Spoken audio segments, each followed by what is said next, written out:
Hello, thank you for joining me at Everland by Jill. It's so nice to have you here with me today. I appreciate your time. And today I'm going to show you part 3 of my color swatch threads for slow stitching. Now, if you haven't seen parts 1 and parts 2, I do have those up in my playlist called Inspiration.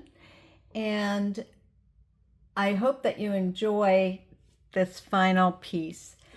First of all, let me tell you, if you haven't seen parts 1 and parts 2, a little bit about what they're, just briefly what they're about. So part 1 will take you through brainstorming and planning. Brainstorming and planning what? Well, I took a leap and bought some Valdani threads. These are three-stranded cotton Valdani color fast threads. I love these colors. I wanted to preserve them, and I wanted to be able to reference what colors they were in case I needed to order them again after they run out, because I could see myself using, these are colors that I use frequently, so I thought that it would be a fun project. So part 1 takes you through that brainstorming and some of that pre-planning on how did we go about it. Part 2 takes you into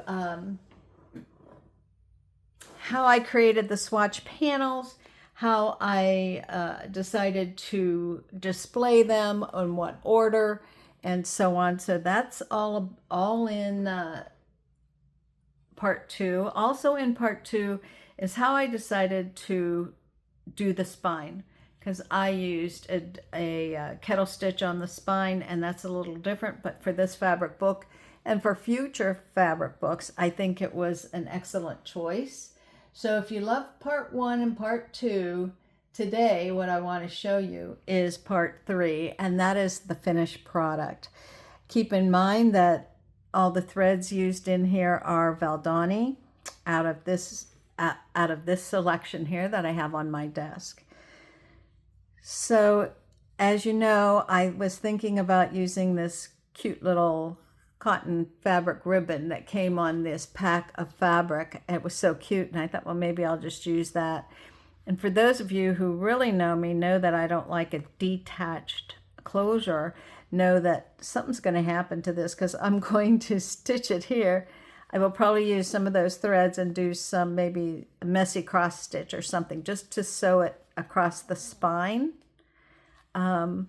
And the reason behind that is I don't like setting this aside somewhere where it can get lost, and then I don't have my closure for my book anymore. So that's what happens there. Now I think rather than holding that up, I would like to zoom in. So bear with me a minute while I zoom in and get you centered again. Whoops, let's get that out of the way. Okay, I think that'll help. Okay, so here you see the beautiful fabric. This is that antique lace off of the little christening gown that I had, that baby's christening gown. This is very, very old. I had some of this scrappy lace and this striped pink. That's a striped pink fabric out of a Joy de Free by Moda, or by French General, I'm sorry, sold by Moda. Here's the fabric that I put underneath that. It also, unfortunately or not, it does cover up my kettle stitch, but you'll see in part 2, the kettle stitch comes out with a cute little different kind of spine on there.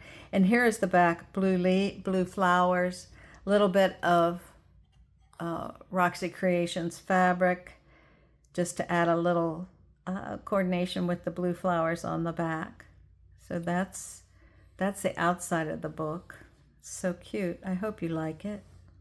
So let's turn to the inside and see what we've got going there. If you notice, I also did a running stitch all around the edges here. So now this is the first page. I used some of this wonderful lace I have. This was something from my mother's that I love and adore, and I like to include in a lot of my projects, so I added that there. I'm crazy for numbers, and I'm crazy for linen, so I added that number. I stamped that number onto the fabric, and then I did running stitch around just one thread of this color to tie that down. I had a little bit of lace along the spine here, and then for the swatches, you can see I used 5, 3, and 2 threads of each color and put the label for that color at the bottom of each swatch piece. Something else I did was I did overcast stitch all along the edges of each swatch in the color of thread that is being displayed. So for this color, for this overcast stitch, it's using this color. For this overcast stitch, it's using this color. And keep in mind, these are all the same color, just a different number of threads, 5, 3, and 2. Okay, moving on, we'll go on to the next page. The next page is all about this fabric here, and I just love this fabric. So I did a variety of stitching, some stem stitching, some running stitch, some lazy daisies. I did outlining using a back stitch, and then I also did the leaf veins here, just single thread of this green here from the Valdani selection. And all of these threads here are from the Valdani selection. I did not have a pink, so I used red here, so that leaves forth that maybe I should think about getting a pink. Here's 2 more of the colors out of the swatching that we did. These colors are pretty neutral. Turning the page.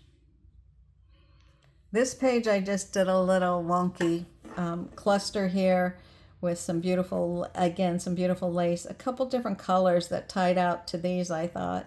And then this little bit of fabric in the back here had this lovely rough edge, and it's a linen. Added a little bit of red going to these, toward these fall colors, and I just thought that looked kind of nice and brought out some of the colors, but also the texture of this lace that I put on here, this piece of lace. And then these are antique buttons off of that baby's christening gown that I used for the, that I got this little lace piece from, this very old. So the buttons are very, very old, and I just tied those on to add a little element up in that corner.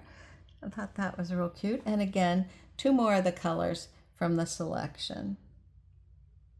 This page, slowly we turn, is 4 of the colors in the Valdani selection.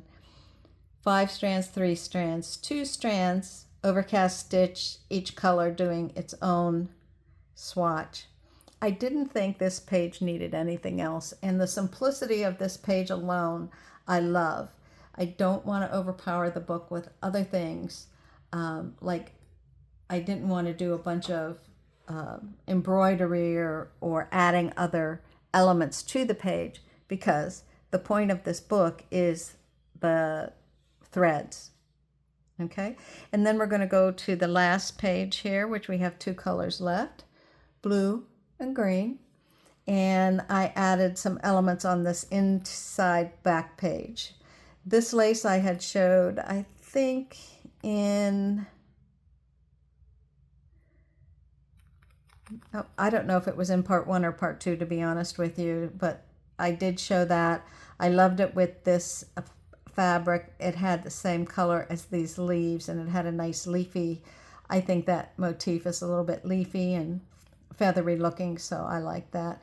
Again, back to my love of numbers and hand stamped numbers. Again, straight, running stitch, 1 thread of the green from the selection, a little bit of lace up here to add some texture and color. So that is the book. You've already seen the back cover, so if you'd like me to flip through again without the explanation, just so you could take a quick peek and see.